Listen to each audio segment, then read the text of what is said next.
With free agency starting next week, what are some scenarios for the Giants that are game changers and dreams? And what scenarios should be avoided at all costs? We got all that coming up next on the Locked On Giants podcast.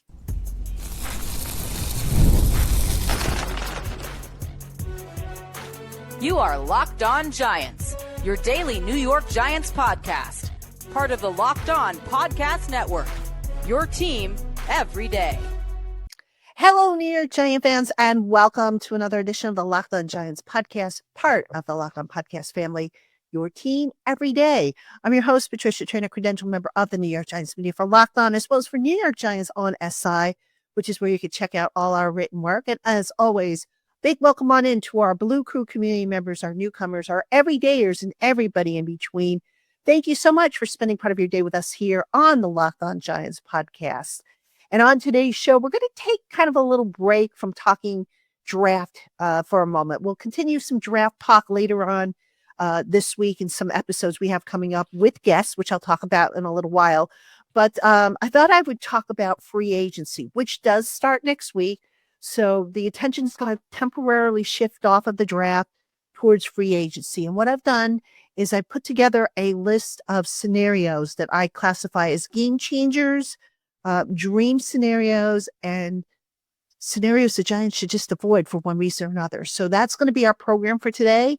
So again, welcome on into everybody. Let's get into it. All right. We're going to start off with game changers. Now, I think by now everybody knows what the Giants' needs are. Quarterback, cornerback, defensive line.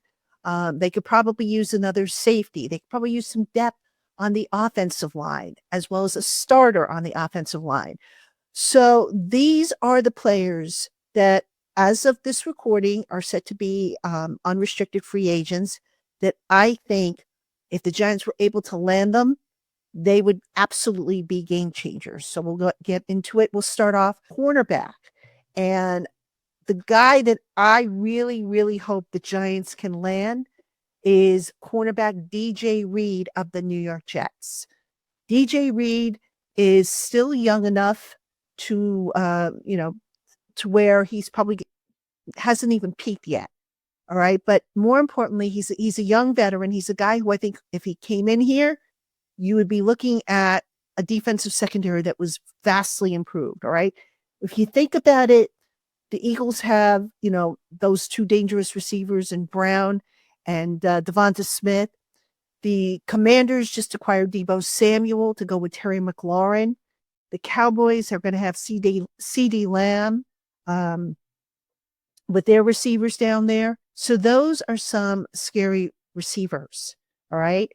And the Giants got to face them twice a year. And I've always said that it starts in the division. If you want to go places, you've got to win in your division. So the Giants right now, as we all know, do not have a CB1. They had hoped that Deonte Banks would turn into that CB1, and he unfortunately hasn't. So that being said, get a CB1 in here, spend the money, and it's going to cost. Let's not kid ourselves. It's going to cost them big bucks to get in the CB1. But if you bring in this DJ Reed, he's young enough to where, you pair him with a Deonte Banks, and then you've also got Tyler Nubin back there who's entering his second year at safety.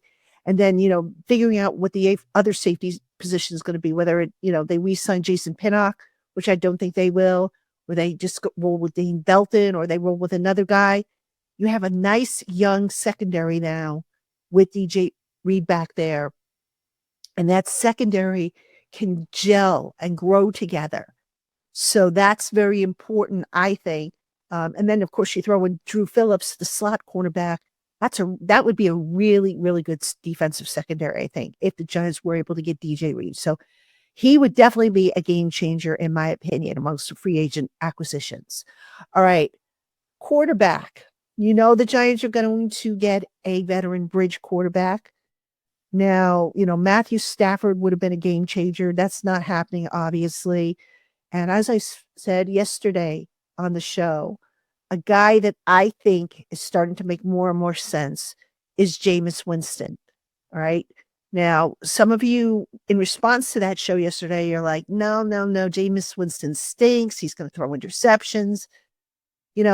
here's the thing, I've learned with interceptions and all that stuff.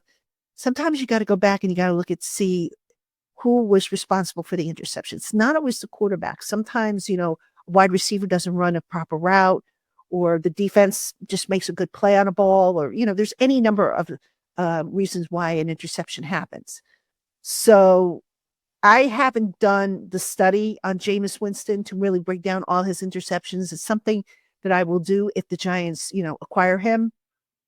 But here's the thing that I talked about a little bit yesterday that I'm going to go into a little more detail, and that is the cost. I don't think Jameis Winston will cost the Giants a whole lot, right? Certainly not in the market like, they would have had to pay a Matthew Stafford or a Sam Darnold if it, who wasn't tagged by the Vikings, or, any of these other, Aaron Rodgers probably would command a big amount. Acquiring Kirk Cousins via trade, that would probably be a big amount as well. So I the reason why I like Jameis Winston is because he's got a projection of about 6 million a year. I think if the Giants were to sign him, they probably would give him a little bit more because with a starting quarterback, probably want to pay that guy a little bit more. You don't want to pay him 6 million a year if he's going to be your starter. But here's the thing now. If you believe that the Giants are going to trade up to the number one spot to potentially draft Cam Ward, the cap figures for that number one first overall pick are as follows. First year is going to be 7.457 million. Second year, 9.322 million. Third year, 11.186 million. Fourth year, 13.05 million. Now, why do I mention that? Well, if you could get Jameis Winston on a relatively inexpensive contract, even if you pay him like, I don't know, 30 million a year and you throw in some incentives and whatnot, that can work nicely with the first overall pick if you are able to get him and that person happens to be Cam Ward, right? So what you do now in this case is you sign, a Winston to, I don't know, like say a 3-year contract, but with an aptitude, so that by the time, the quarterback, assuming they get, again, Cam Ward, hits his third year, now the cap figure readjusts and they're still in a good shape, especially when they have to start looking at some of the signings that they're going to have coming up in that third year. So you've always got to look ahead when you're, looking at contracts. You can't just look at the current year. You've got to look at who's coming up for renewal, whose option year do you have to pick up, and all that other good stuff. So that's why I think Jameis Winston would be a game changer. Good quarterback. He is on the wrong side of 30, but you're not looking at a guy who's 37, 38, 39 years old, 41 years old, as is the case with Aaron Rodgers. So, and like I said, I think Winston would be a guy who would fit what the Giants do. All right, I'll give you one more game-changing signing if the Giants are able to pull it off, and that is signing guard Will Freeze of Indianapolis. Believe it or not, I went and I checked. Will Freeze actually had the highest grades per Pro Football Focus of the Indianapolis Colts guards. So he had an 86.9 grade overall. He had an 84.9 run blocking grade. All right. And I didn't jot down what his pass blocking grade was, but it was up there. I think it was like an 81 grade, if I remember correctly. So why is that important? Well, the run blocking last year for the Giants, not that great. The pass protection, a little bit better, because that's how the line was kind of built. So, if you get a guy in there like Will Freeze who can, who's a good run blocker, now you've got more balance, especially if you want to run behind, that right side of the line, which is where I think the Giants sent most of their successful runs last year, behind Jermaine Illuminor or through that area where Jermaine Illuminor and the tight end were. So if the Giants can get Will Freeze, I would be happy with that. All right. Now, coming up next, what are my dream scenarios? What would I love to see? And I've actually got some surprises on here. So don't go anywhere. We'll cover those right after this. Hey, Giant fans. I'm so excited about this new sponsor because I'm a pet owner. And as a pet owner, I've heard of Chewy, and hopefully you've heard of Chewy as well. They really have everything you need to keep your pet happy and healthy. Whether you're shopping for food, treats, or even pet health care, Chewy makes it fast, easy, and affordable. With over 100,000 products from all your favorite brands, Chewy has everything your pet needs, from food and treats to toys, beds, and grooming. And it's not just for dogs and cats. They've got supplies for birds, fish, reptiles, and small pets as well.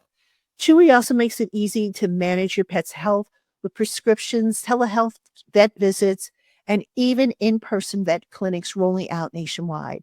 And with auto ship, you'll never have to worry about forgetting to order the essentials for your pet. My little baby Macy, she absolutely loves her chicken jerky treats. And thanks to Chewy's auto shipment feature, we always have plenty of goodies on hand for my little fur baby to enjoy. Right now, you can save $20 on your first order and get free shipping by going to chewy.com/lockedonnfl. That's chewy.com/lockedonnfl to save $20 on your first order with free shipping. Again, that's chewy.com/lockedonnfl. Minimum purchase required. New customers only. Terms and conditions apply. Please see the site for details. All right, Giant fans, welcome back to the Locked On Giants podcast. I'm your host, Patricia Traina. Coming up this week, we're going to still talk some draft. We're going to have Rick Ciratella of NFL Draft Bible. He's going to be on the program. Actually, Rick is of All Access Football. He used to be of NFL Draft Bible, but now it's All Access Football. So he's going to come in, give us his takes on what, went down at the combine, also who helped their stocks, who didn't. It's important to get different opinions, I think. So, we'll have him on and hear what he has to say. And also, I am hoping to have Ed Valentine on the program before the week ends as well. So that's what's coming up here on Locked On Giants. And again, welcome on in. All right, we are looking at game changers, dreams, and players to avoid. So we just finished talking about game changers. Let's talk about dream scenarios. Now, obviously, you could say that all my game changers that I mentioned, they would be dream scenarios, but I'm going to give you a few more. Okay. The first one for me, and this may sound weird, but I really, really hope the Giants somehow manage to re-sign Darius Slayton. I do not think that's going to happen. I think Darius Slayton is going to get a big offer that the Giants are just not going to want to match. But I have come to really appreciate what Darius Slayton brings to the Giants locker room. I think he's underrated. Still, just a pro's pro. And he's been such a good influence on that young receiver group. Between Wan'Dale Robinson, Malik Neighbors, all those guys, those youngsters, Jalen Hyatt. And I'll tell you what, I would really, really hate to see him walk out the door. I think he will. Like I said, he's going to get an offer from somebody. And also he's tired of losing, which I can't really blame him. So still, my dream scenario would be for him to come back, even if it's on like $15 million a year, which I know sounds a bit much for Darius Slayton for number 2 receivers. But if he leaves, now the Giants have a hole on that roster. They are missing an X receiver, that can complement what Malik Neighbors does. So you want to, for the next quarterback, make sure you have as much in place as possible. That includes having a second viable receiving option so that Malik Neighbors doesn't have to do it all himself. Because look, you remember when Odell Beckham was here? Odell Beckham Jr. was it. I mean, everybody knew if you took him out of the game, if you game planned to limit what he could do, the Giants' offense was useless. So I just think it's important that the Giants get themselves a wide receiver too. I don't know if that's going to be Jalen Hyatt. I keep hoping that it is, but based on last year, he didn't make progress. If anything, he went backwards a little bit. So, if they can bring back Slayton, great, because I really don't want to have to see them go to the free agent market and have to sign, like a cheap replacement for Darius Slayton, who I think still has a lot of years left. They could, I suppose, draft somebody, but I think I'd rather have a veteran, a tall veteran in there, because I think some of the top receivers, by the time the Giants go on the clock in round 2, assuming they keep the round 2 pick and don't trade it away, I think a lot of those top receivers might be gone. So I'd love to see the Giants re-sign Darius Slayton, but again, don't see it happening, unfortunately. All right, the other dream scenario I wouldn't mind seeing happen is the Giants signing Chase Young, edge rusher. Now, I do not believe the Giants will re-sign Azeez Ojulari. Talented young man, but the injury problem is just, off the chart. Now you're saying, well, didn't Chase Young have an injury history? Yes, he did. But here's the thing, folks. I suspect Azeez Ojulari, despite his injury issues, going to get a nice contract that the Giants are maybe not going to want to meet. I think, and I could be wrong here, maybe I'm underestimating things here, but I think Chase Young, despite the injury history he's had, will come in a little bit cheaper to sign. Because look, the Giants, in my opinion, they're going to need a third edge rusher. We saw last year how important that was when Kayvon Thibodeau had to miss time with his broken wrist, right? So Azeez Ojulari stepped in and the pass rush kind of didn't miss a beat. Then when Thibodeau came back, unfortunately, Ojulari got hurt. I would have liked to have seen what Shane Bowen could have done with 3 strong edge rushers to complement Dexter Lawrence. I think that would have been an absolute nightmare for opposing offenses to handle. But unfortunately, it didn't happen. So if they could get a Chase Young, who, I think his value might have diminished a little bit through the years because of the injuries and the fact that he's kind of bounced around a little bit. But if they could get a quality pass rusher like Chase Young to add to the Burns and Thibodeau duo, I'd be all for it. I think that would be a tremendous boost if you're, quite honestly. All right. This last dream scenario, I don't think it's going to happen just only because we saw it not happen last year. And that is signing Dolphins safety Javon Holland. Right. And I say I don't think it's going to happen because Holland is probably at the top of the list for safeties hitting the market. He's probably going to command upwards of around what Xavier McKinney commanded last year. And we saw how Joe Schoen did not want to pay for a safety, did not want to pay for Xavier McKinney. I don't think he will spend big bucks to land Javon Holland or any safety for that matter. I suspect, and I could be wrong here, but maybe they go draft to add some depth to the safety spot, which is a position that needs some depth, quite honestly, especially if they lose Jason Pinnock, which I believe they will. But if they could get Javon Holland, man, that defensive secondary, imagine this, Javon Holland with Tyler Newman as a safety, and then your quarterbacks being Deontay Banks, and then if they could get DJ Reed and then having Drew Phillips, oh, baby, would that be some defensive secondary or what? I would love that. So we'll have to see, if Shane has changed his mind as far as how to value certain positions. So, but yeah, it's a dream probably. I don't think the Giants are going to splurge on a safety, especially when they have other pressing needs, quarterback, cornerback, offensive line. Those are 3 hefty hefty positions that you're going to have to spend big bucks for. So I don't think the Giants are going to, splurge on a safety. Just not in the cards this year. So, all right, coming up next, what should the Giants avoid in free agency? I just have kind of really one scenario, and then I'm going to talk about one specific player. So that's coming up right after this.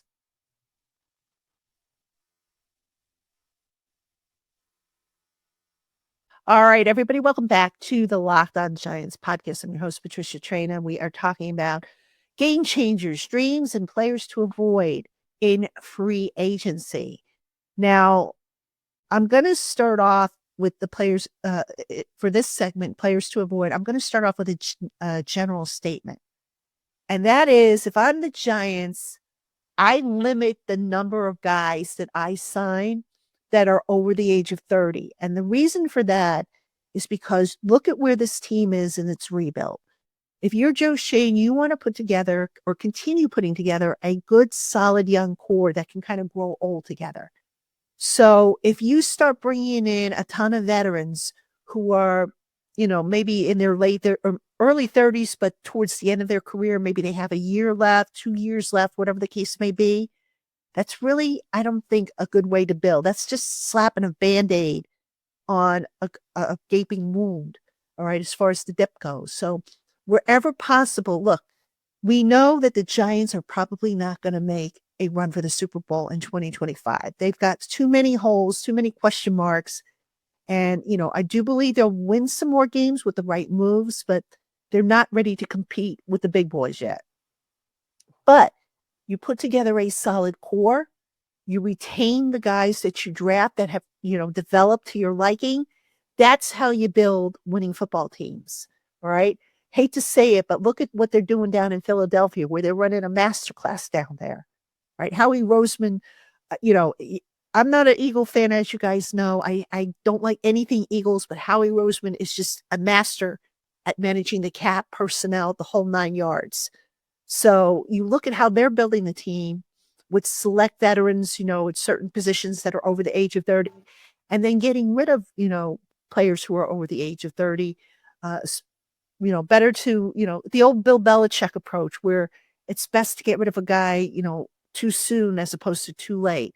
And that's kind of what Roseman did in terms of, he cut Darius Slay, James Bradbury, two guys that were on the back nine of their career that, thanks to the development of those two young cornerbacks that they drafted last year, they said, okay, we don't need to carry these big cap hits. So let's move on. Which, by the way, now brings me to the point of Darius Slay, because I know some of you, I know in my Blue Crew community group, they asked me what I thought about Darius Slay and should the Giants kick the tires on him. Darius Slay, from what I have been able to gather, was hoping to play maybe a year or two at the most before hanging it up. So the answer in that regard, no.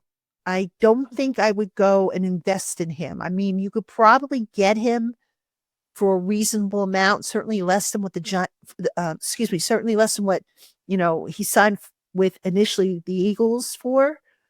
But I don't think I would go that route. I don't know. For me, the thought of a young defensive secondary, and again, if you could get a young veteran like DJ Reed, even a Javon Holland, which I know won't happen, but if you could get something like that, that's the way to go. So, the answer is Slade might have some juice left in his tank, but, I don't think I would go long term. I think, I would rather see them invest in a young cornerback, in addition to signing a veteran. That's a position I would double dip in, as I would also with safety if they could pull it off.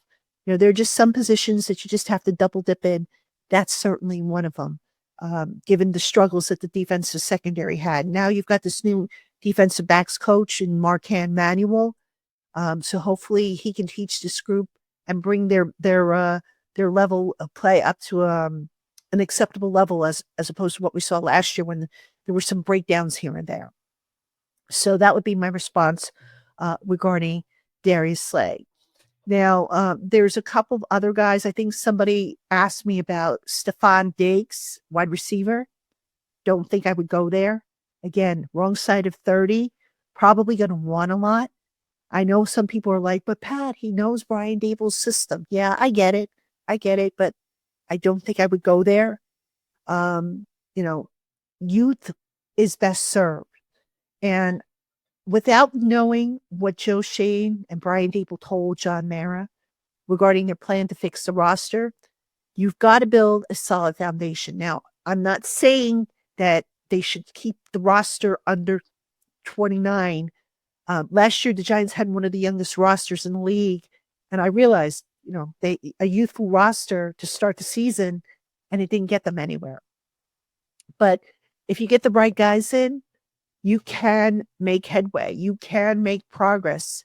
And the important thing, I think, for Mara, and I think for a lot of Giant fans would be my guess here, is that the Giants are better than what they were last year. That by the end of 2025, they are better than they were at the start of 2025. Because if they're going backwards, then guess what? This time next year, we're probably going to be talking about a whole new coaching staff, possibly a new GM. We're going to have to figure everything out from scratch. And, who wants to do that? Because every time you have turnover at the GM level, the head coach level, you basically are starting from scratch And that's really no way to build a football team. So, I think that's one of the reasons why the Giants kind of gave Shane and Dable a grace period, if you will.